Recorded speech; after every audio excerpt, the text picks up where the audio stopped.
Blake Lively and Taylor Swift's friendship is over, and it is pretty crazy to me that this is the straw that broke the camel's back. According to new reports, Taylor Swift is withdrawing from Blake Lively amid the latter's legal battle with her It Ends With Us castmate Justin Baldoni. The pop diva feels Lively used her as an intimidation tactic in a lawsuit. Taylor's like, I'm out. It's like, you know what I mean? What are your thoughts on that, actually? Do you think that really happened? Like, that Taylor is really putting some distance there? I definitely do, yeah. You do? I absolutely do. Going off, like, Taylor's sure. songs in the past and Bad Blood and all that kind of stuff, like, Taylor Swift is allegedly taking a step back from her friendship with Blake Lively because of this whole Baldoni-Lively drama. That is according to the Daily Mail. The Daily Mail is saying that Taylor's taking a step back from her friendship with Blake after feeling like she was used as an intimidation tactic by the actress in a lawsuit she never wanted to be embroiled in. Guys, Blake Lively is out here losing her mind because her bestie Taylor Swift, the dragon to her Khaleesi, has finally cut her off and she can't believe it. Blake and Ryan Reynolds have been moving like they thought the whole industry was solidly behind their back and they could use their money and influence to buy their way out of this mess. However, more and more celebrities are seeing through their BS and finally speaking up against them. Taylor Swift apparently didn't consent to Blake using her name to intimidate people, and she has had it up to here with Blake using her as a pawn in her bullying games. It would also turn out that many other celebrities have had terrible experiences working with Blake and Ryan. Taylor is just one in the long list of A-listers who think Blake is entitled, nasty, and narcissistic. So, is the industry finally turning on Blake Lively and Ryan Reynolds? And what does this have to do with their case against Justin Baldoni?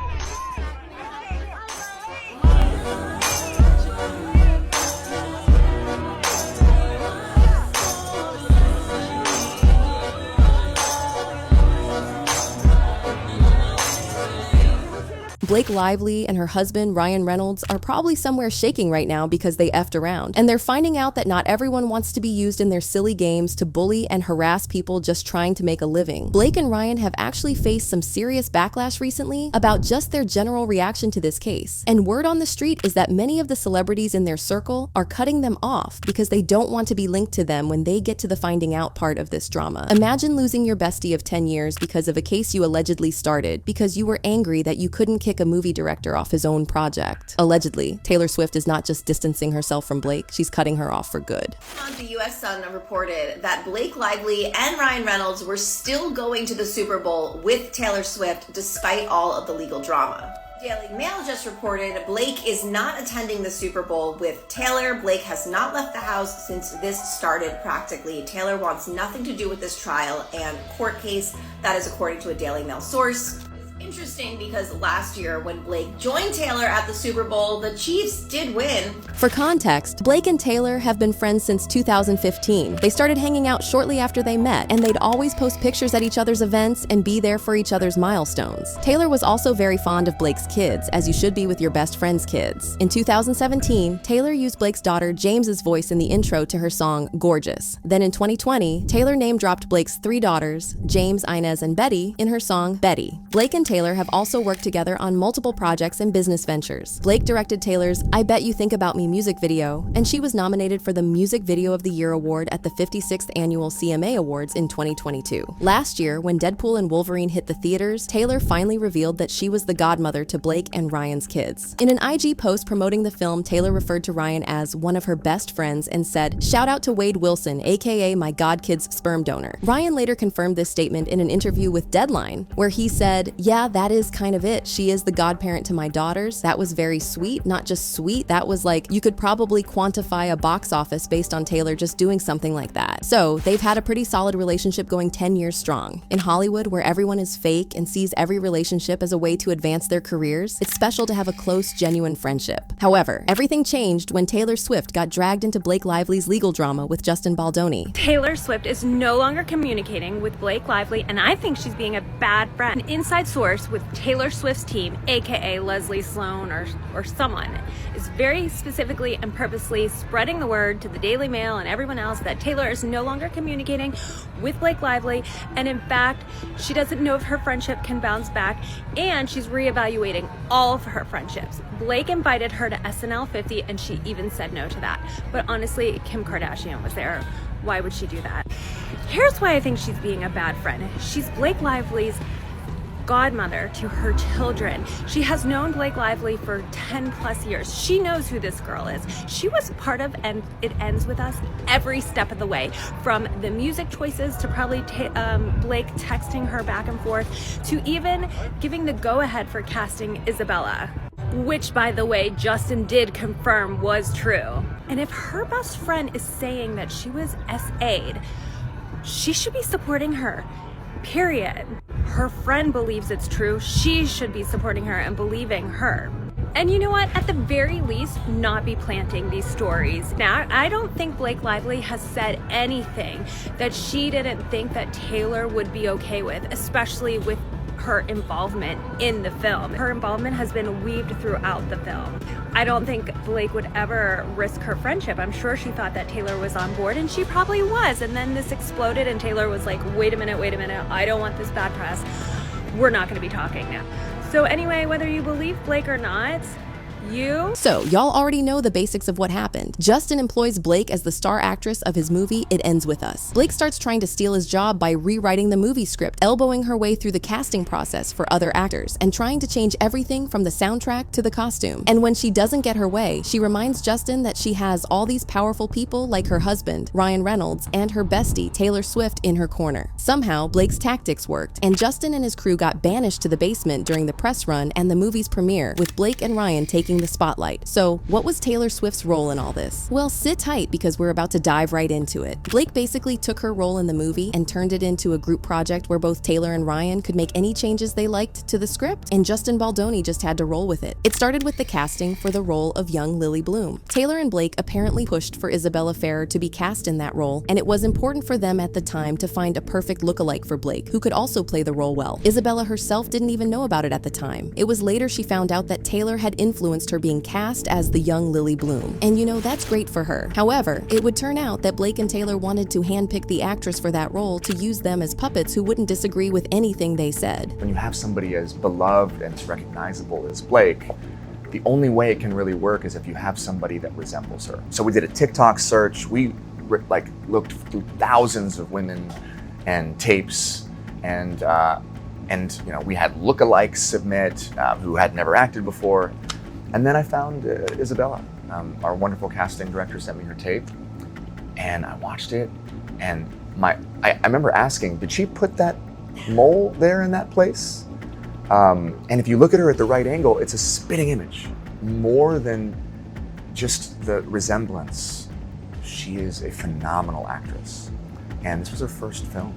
She told me Taylor Swift helped her get the role, like signed off on her audition. I had brought in, I was casting, and I had actually brought in and showed her casting tape to Blake and Taylor, and they were both like, yes, her. And that's a true story. At some point, Blake even allegedly threatened to make Taylor withdraw her clearance for them to use her song My Tears Ricochet for the film. When it came time to put the song in the movie, it was actually Sony that put it in the trailer, and we worked really closely on the trailer and went back and forth, and we were so proud of the trailer before we released it, and we hoped people liked it, and it was a big success, which was great. People loved it. By people, I mean me. It was so perfectly played in the movie, too. Yeah, but when the trailer came out, we were like, oh, no, we have to put it in the movie. But this was actually, it's quite a small budget movie. Oh, you added the song after the trailer. Yeah, I mean, it's a big, beautiful summer movie, but it's actually like a pretty intimate movie. So we never thought, like, our eyeballs were not that big to think that we could, you know, put one of her songs in the movie.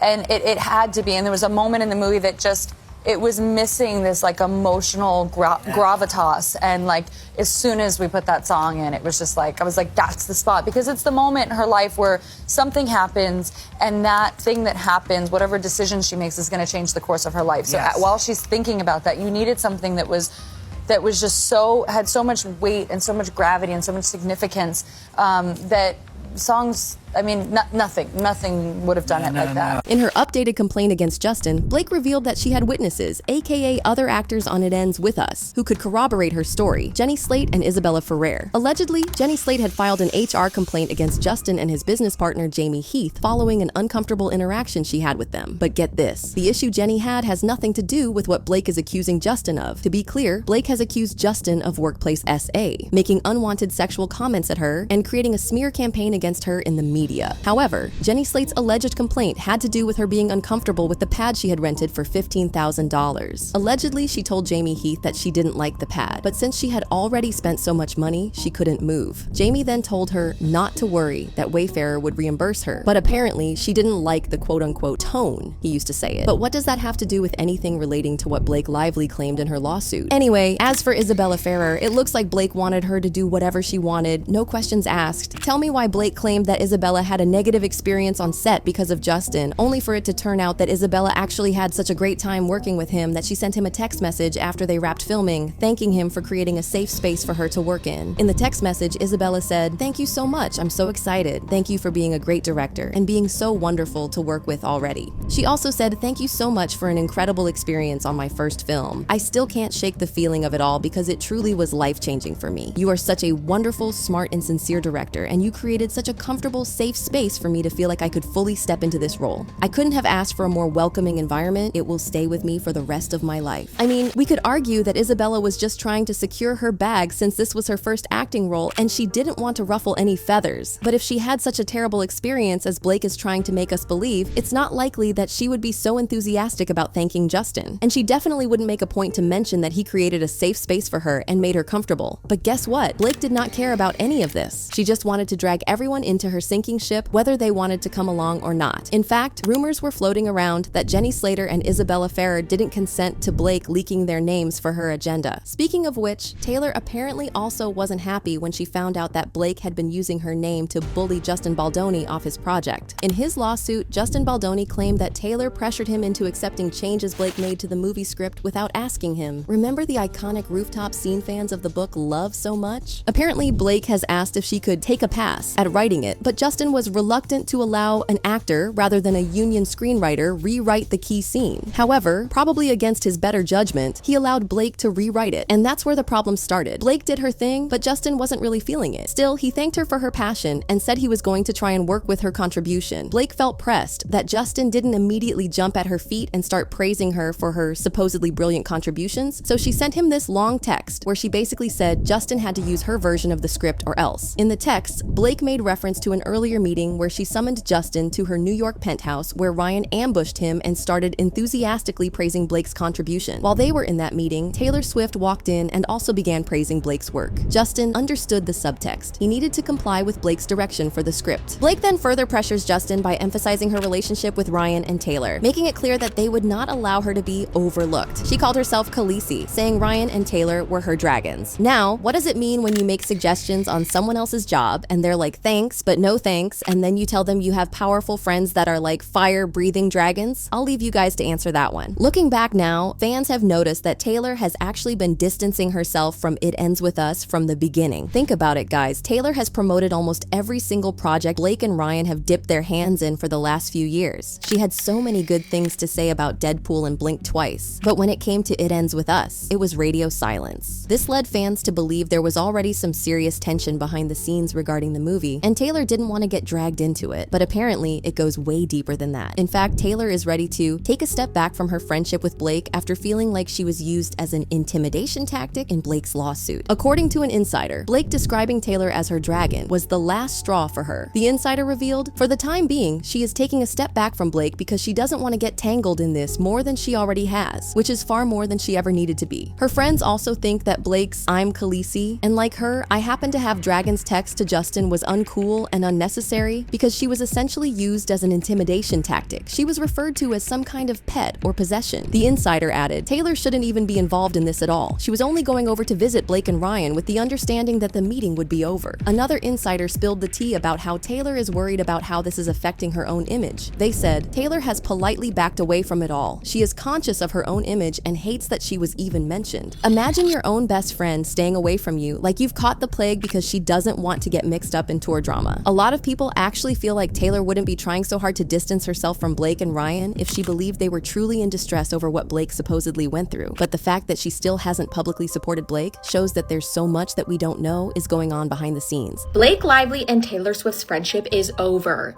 And it is pretty crazy to me that this is the straw that broke the camel's back. According to new reports, Taylor Swift is withdrawing from Blake Lively amid the latter's legal battle with her It Ends With Us castmate Justin Baldoni. The pop diva feels Lively used her as an intimidation tactic in a lawsuit despite her unwillingness to be embroiled in it. This honestly makes me feel that the two were just a PR friendship, because I don't know what type of friends would withdraw from a friendship when the going gets tough for one individual. As you guys may know, Lively compared herself to a Game of Thrones character Khaleesi in a series of text messages in which she appeared to threaten Baldoni, referring to her husband and Swift as her dragons. That apparently was the last straw for Taylor Swift, because she felt that she was being talked about as a possession, that she was some kind of a pet. And yeah, it's not cool, that's for sure. But honestly, if I was in a fight with somebody or in a disagreement, I would probably refer to my girlfriends in the same way. My girlfriends are my protectors. Blake Lively felt that Taylor Swift was her protector. And it's not just Taylor who feels this way. Word on the street is that many Hollywood elites are giving Blake and Ryan the side eye because they look like they're making light of the situation, especially after that cringe joke Ryan made during the SNL 50th anniversary special. I have a question. Oh, hey, Ryan Reynolds. Hi. Hey. Ryan Reynolds, how's it going? Great. Why? What have you heard?